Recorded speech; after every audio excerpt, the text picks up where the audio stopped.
It is literally 6:15 a.m. and I'm on my way home from my boyfriend's house, and it's time for collective message. I am asking to connect to my guides, angels, ancestors, any other higher divine beings, gods, goddesses, and deities to please use me as a channel and messenger for any divine guidance or wisdom that my collective might be needing to hear through me today. Thank you so much for allowing me to be messenger of your words and wisdom. I am grateful to have this gift, and I'm grateful to align and connect with any and all who need this message. Thank you so much. Okay.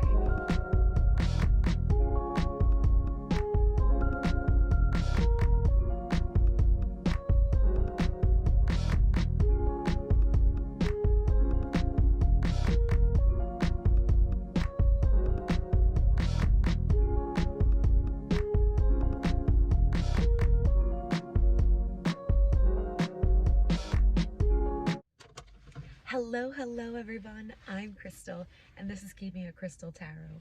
Today we are doing a sunrise message because I am out really early and I just felt called to do a message for you guys today. So I had some tarot decks with me. I've been trying to keep them on me more lately because I do feel very called to just like out and about to do messages, and I feel like this is it's just the way that's working for me lately. So what I want to do is see what's going on, do a little check-in. I was traveling last weekend, so I'm sorry that we didn't have any newer messages this week, but we are back at it. So let's see what Spirit wants to let you know. If anyone is interested in booking a personal reading or any of my manifestation products, I do have my website down below in the description. Well, if you resonate with this title, we're going to see, what do you need to hear? What guidance do your guides want to let you know? Seven of Swords. I need another card because immediately I heard self-sabotage, but sometimes this is about how somebody else is treating you, or a situation that you feel like you have to be, a situation where you don't feel completely comfortable, so you might self-sabotage it in order to feel like you're in control. But this also talks about deception and somebody potentially trying to manipulate you. So let's get in a little further. Spirit, what does my collective need to hear at this moment? Ace of Cups with the Seven of Swords.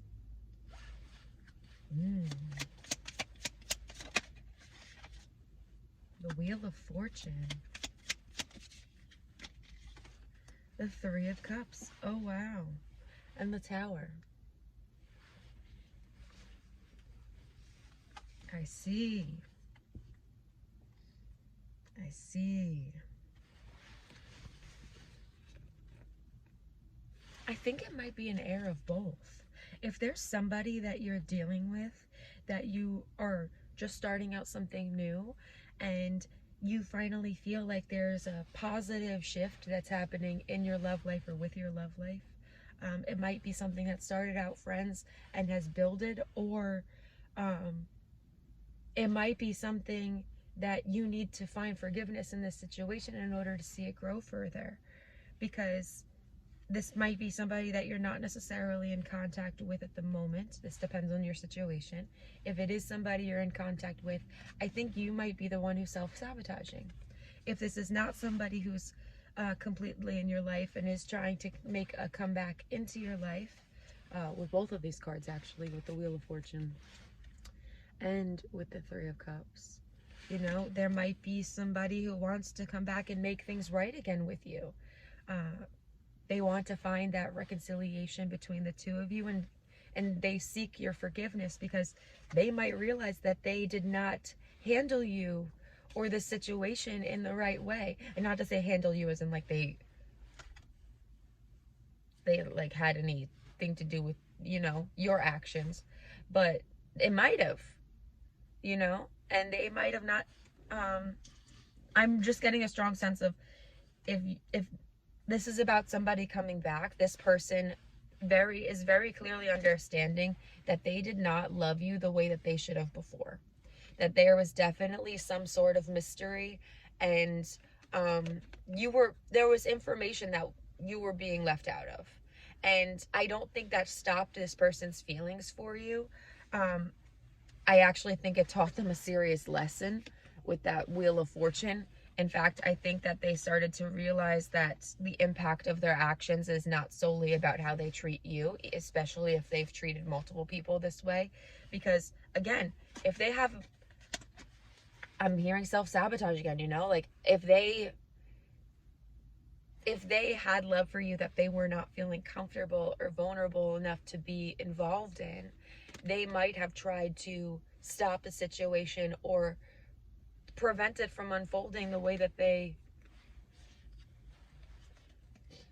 knew it could, or that they felt like it might be going in that direction. Because for some people, happiness is just as big of a risk, you know? And I think that's something that you need to take into account. Like, it's not like this person doesn't have love for you. You know, we have swords and cups here. So it's just a lot about, like, their mental place didn't allow for love and happiness to prosper. And I think that with this Wheel of Fortune now coming out, I think it, and this being the only major arcana, I think that what this is saying really is they have learned the karmic lesson of how they represent themselves in relationships. And if this is you, you might be more confident to walk forward in relationships, knowing that it doesn't have to solely be about romance and lust and things like that. What you are learning about relationships, if this is about you and not somebody else, is about trust and support and friendship. Because all of those things, especially if you're looking for some sort of romantic love, this doesn't have to be, of course, but if you are looking for that, that has to start with those other things first, you know? And love is not solely a romantic thing. And I think that's what this is trying to teach you as well, is that the romance that you might be looking for might have to start off platonic and grow. Or it might have done that, and now you're going to finally see how things can actually turn in your favor, because you might have not felt like things were working out for you in the past. Very, very interesting, especially with the Tower on the bottom, because I do feel like someone's changed a lot, whether it's you or whether if this is a person I'm talking about, somebody has changed a lot. And because of this relationship, because of this connection that you're in. So whether it's you're the one who's changed because of a new person who's made you realize that you can get love and trust and friendship from a relationship that you might have felt very insecure about getting. You know, you might have compartmentalized how you see relationships, or this person might have, you know. But I think that there's a lot has changed, and I think they're trying to rebuild about how they look, how they feel, and how they see relationships and just love. Whatever type of love that is, because the Ace of Cups does not just talk about romance. You know, it talks about support. And it talks about just free-willing love. You know, where it's not something that you can necessarily control. It's like we have that pull towards someone, we just care about people, and there's not always a rhyme or reason. And I think that's something that you just need to accept. There's not always going to be a rhyme or a reason. And sometimes it makes us want to run away, or it makes us want to do something where we're back in control. But if things feel good, you shouldn't feel worried about how they could possibly end up, because what if it makes you happier in the end? And we all go through experiences where we gain and lose people, and we shouldn't be afraid to do so when happiness could be a possible consequence, you know? And again, if this is about another person, I think that that's something that they realized, you know? There's no consequences. There's no real consequences to love except learning and experiencing, you know? Let's get a little more about this person. Saboteur. Saboteur. I wish I could make this stuff up sometimes. Look at how big this deck is. For this one card, highlights your fear of self-empowerment and the changes it would bring into your life. Sorry, it's early. Reading. Oh, it's just something else right now. Shadow attribute is induces self-destruction behavior or the desire to undermine others. So I think what this is saying is that there has been a fear of being empowered by love and confident enough within yourself to know that things can work out even if they also bring changes into your life. But I also think that this is just also trying to validate you, or validate like you and your experience, or just highlight the fact that maybe there have been self-destructive tendencies that gotten in the way of this connection, or connections, period. What's on the bottom of the deck? Child wounded. Wow. Awakens compassion and desire to serve others, to serve other wounded children. Opens the learning path of forgiveness. The shadow attribute is blames all dysfunctional relationships on childhood wounds and resists moving on through forgiveness. Okay. So because whoever the saboteur is, you know, I don't want to tell you who I think it is. This message is supposed to find you, and it's supposed to resonate with you however it does. But whoever I'm talking about, whether it's you or it's the person that you're thinking of or asking of, they have severe wounds from their childhood that make them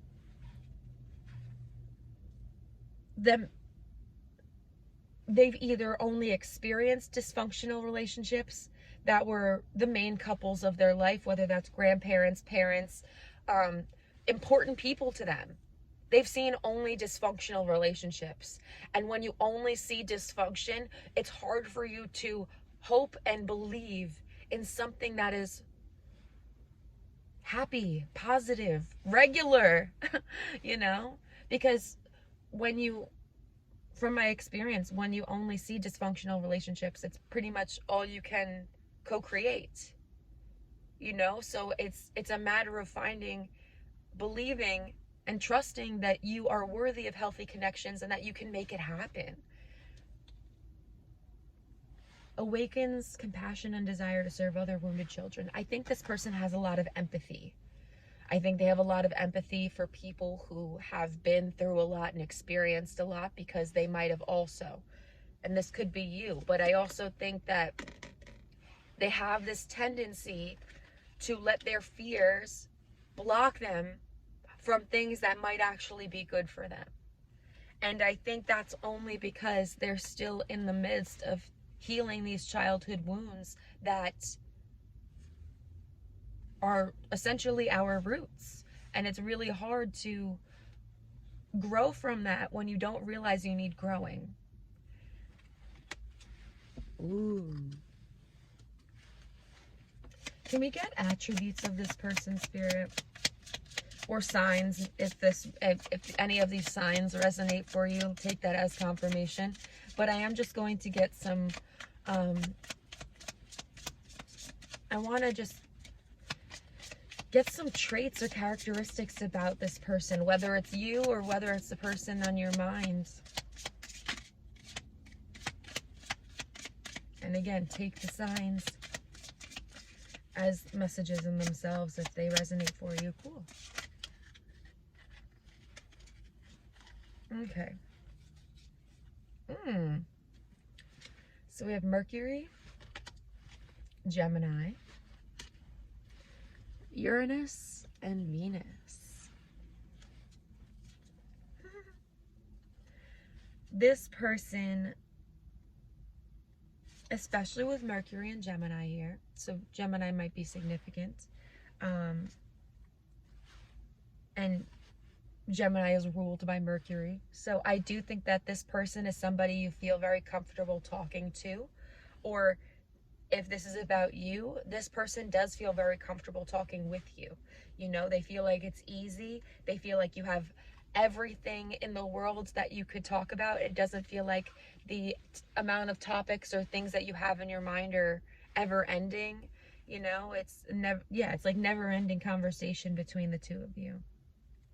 I also just think that the way you guys think might be the same. So whether if this is about you or if this is about the person that's on your mind, you guys have a similar way of thinking.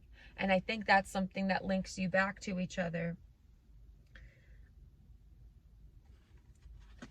With Venus and Uranus, Uranus is the planet of like chaos. And I like to think of it more as unpredictability, because as an Aquarius moon, you know, Aquarius is ruled by Saturn. I mean, not Saturn, well, true. It's actually ruled by Uranus, but in regards to like chart rulers and stuff, it's also correlated to Saturn. But Uranus is the planet of unpredictability. It's also the planet of manifestation. So it seems like whatever you want to happen with this person, it ends up coming true, but maybe not in the timeline that you ever expected it to happen. And I do think that there is attraction towards each other. I do think that what you both look for and love is something that is highlighted in each other. And if this is not about any single person that you know, this might just be how people view you, you know? So if you're feeling like this resonates more towards you and this is not about somebody else, this might be how people view you, you know? You might not be somebody that's easily predictable. But also, like, when you come out and you pop out and do things, like, people are like, oh, they worked for that. They made that happen. You know, it might be unpredictable to the world, but it might be something that you have been really creating and working on within yourself. You know, just because people don't see how you use your energy doesn't mean that you're not utilizing it in the way that can benefit you. You can really create shifts in your life, you know. And I think that you are attracting a lot of abundance at this time, or this person might be as well. I just can't help but think that this person is, I don't know, with the way that this person's like looking, you know, it just seems like they are very visually attractive, or you are, you know, people are attracted to your energy, or, you know, your beauty, however that may be. They always say Venus ruled people are the prettiest, but you know what? I think that's just common astrology things that people like to say. Not that I don't think that's true. It's just, I think it's more about heart than anything else. You know, like, I'm saying these things because they might just be like factually true, you know. People might just find this person extremely good looking, or they might find you extremely good looking, and they might not also see how the heart of this person is also very pure, very generous, and very loving, you know. And I think that's something that Venus placements don't get that credit for, because I think that there's a lot of compassion within this energy as well, because there's forgiveness that they want it. I don't think that they're necessarily going to settle on it like forever. Like, if they don't forgive me, I won't be able to live. Like, no, it's nothing that dire.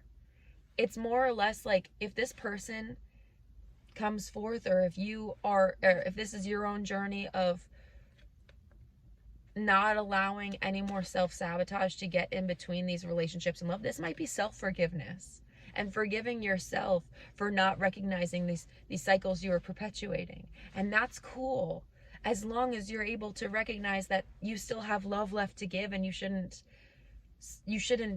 be holding all that love within because you don't feel worthy of giving it, or you don't feel vulnerable enough to give it, there's love for you to give.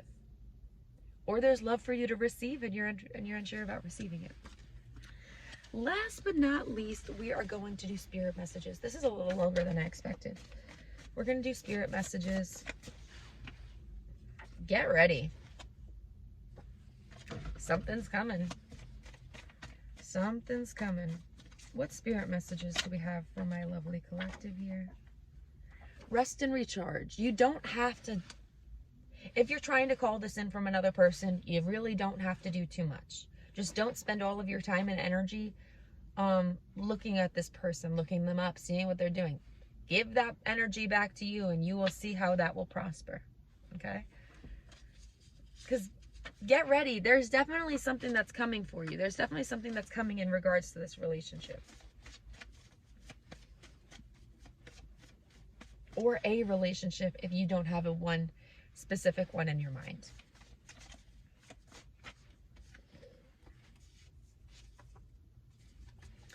New job, corporate leadership, message incoming.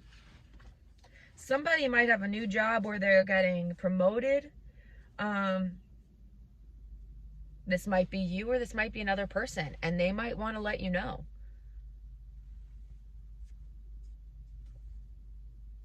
Yeah, message incoming. New friendships. If this is you getting a new job, and this is like a higher up job or a position that you didn't expect yourself to be in, you know, you don't have to be in corporate America to do that, or corporate anything to do that. That's why I wrote corporate leadership, just because I did feel like, while it did feel very like ranked when I was channeling these messages, I think it's mostly just representing that you are going to be or this person might be in charge of a lot of other people. They might have a lot of responsibilities that come with their work. Any last spirit messages for my collective?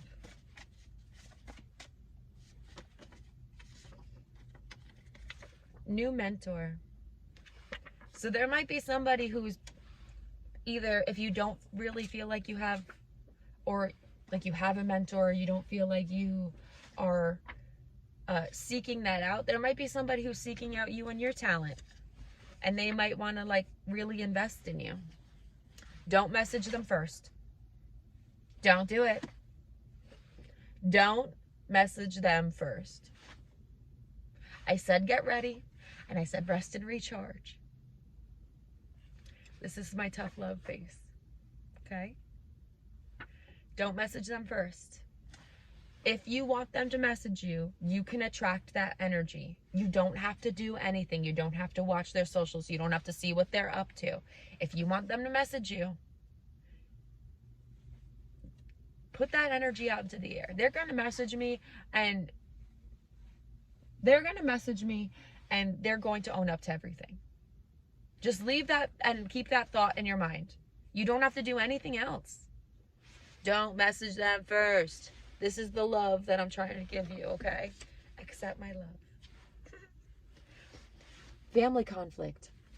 There might have, I mean, that goes back to like the child wounded thing, where it's like maybe they have family issues that they either see get popped up, like they get triggered, and these situations pop up in their own life, or they reflect within their own connections. Or there might just be a significant family conflict going on at the time that you were together. And since things have resolved, and now they are in the place where they have grown and recognized that they need to talk to you and get forgiveness. Artist or creative? I just cut the deck in half. So this person might be very artistic or creative. They might have some sort of craft that they do, or that they enjoy, that helps them like just let out creativity, or that just is a way of expression for them. So take that as it resonates. That might be you as well. They will come to you. I'm not playing anymore. if you keep thinking about this, karmic justice, like I was saying with that Wheel of Fortune, there was karmic cycles that were broken. And I think that they're trying to rectify things. They will come to you. Don't message them first. Where's the...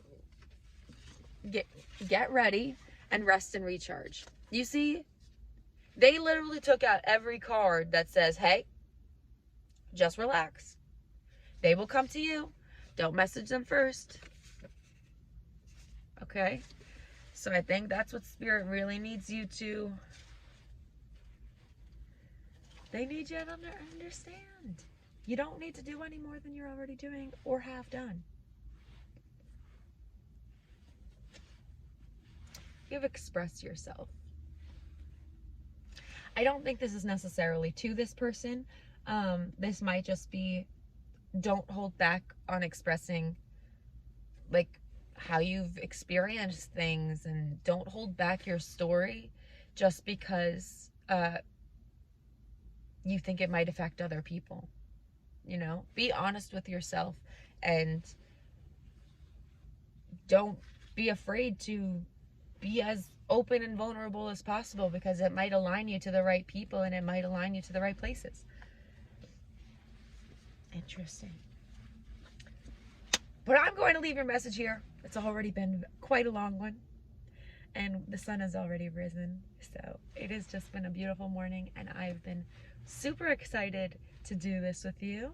I got a lot more energy doing this than I normally do. So that's awesome. It's been really hot lately, so when I have been doing messages and stuff outside specifically, it's been hard for me to really like amp up the enthusiasm, you know? But that's what I get for living in North Carolina now. But either way, thank you as always for being here. I am grateful that you guys are watching, that you guys are enjoying, and I am so happy to be here. You guys are the best. If you are interested in anything, my website's down below. And if not, then I will see you next time. Bye.